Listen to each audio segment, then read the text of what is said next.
ordinateur. Ça tourne.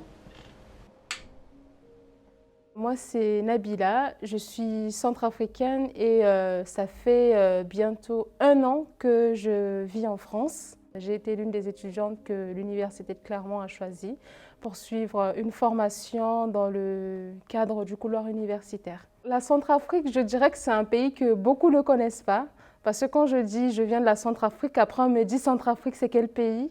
Et j'ai dit, ah non, Centrafrique, c'est le pays et la capitale, c'est Bangui.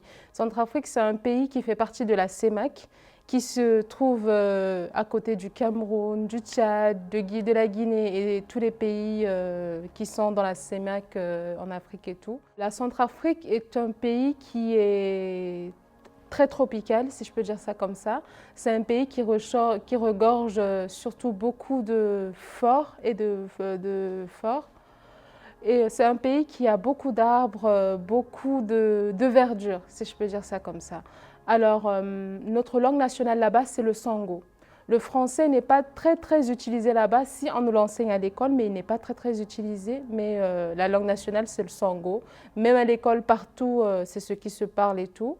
C'est un pays qui n'est pas très développé, si je me permets de dire ça, mais c'est un pays qui est très convivial et tout le monde est là, tout le monde est bien, on se sent bien. On n'a pas beaucoup là-bas, mais on se sent très bien là-bas. Donc c'est un pays qui essaie d'évoluer petit à petit, sans parler des conflits qui ont eu lieu, mais on a un président qui fait prospérer les choses, qui fait avancer les choses pour le moment. Et je dirais que c'est un pays qui est très bien en fait. C'est un bon pays, c'est un pays qui est très bien. Nabila, déjà, c'est, d'après ce qu'on m'a dit, c'est un ami à mon père qui a choisi ce prénom pour moi. Nabila, c'est un prénom arabe qui veut dire, déjà, Nabi, c'est le prophète Mohammed, An-Nabi.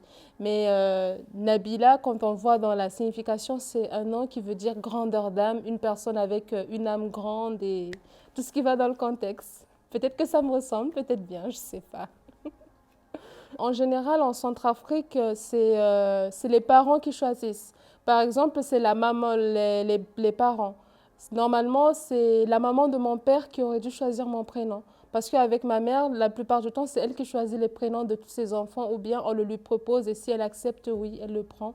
Mais sinon, ça peut être le père qui choisit, ou bien il faut l'honneur à quelqu'un qu'il porte très cher dans son cœur pour choisir le prénom à sa place, vu que c'est son enfant aussi. Les prénoms les plus utilisés, je dirais, ce sont plus les prénoms, par exemple, Samira.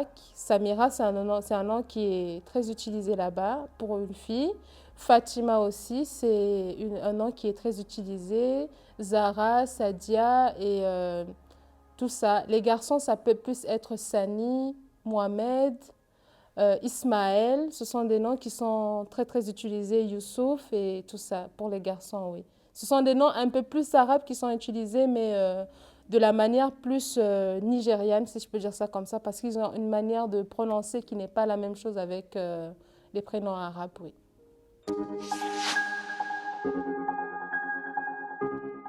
En général, la plupart du temps, oui, l'enfant, quand il naît, il prend plus le nom du père. Rares sont ceux qui prennent les noms de la famille.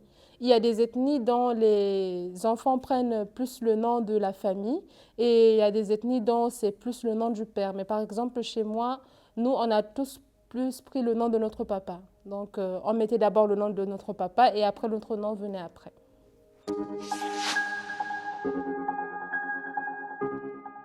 Elles gardent leur nom, mais il y a une continuité qui suit avec le nom du mari.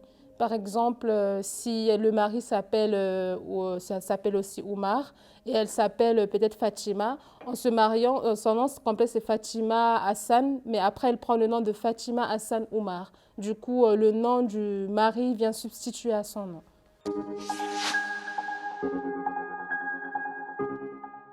Quand un enfant vient de naître, c'est pareil. C'est d'abord à l'hôpital de faire un papier qui prouve que l'enfant était bien, l'enfant est né dans cet hôpital. Et après, c'est envoyé à la mairie. Et c'est la mairie qui s'en charge. Des fois, il y a certains qui le font quelques jours après la naissance, d'autres qui le font le même jour de la naissance.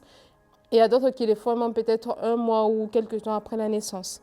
Donc, c'est la mairie qui se charge de faire sortir les actes de naissance.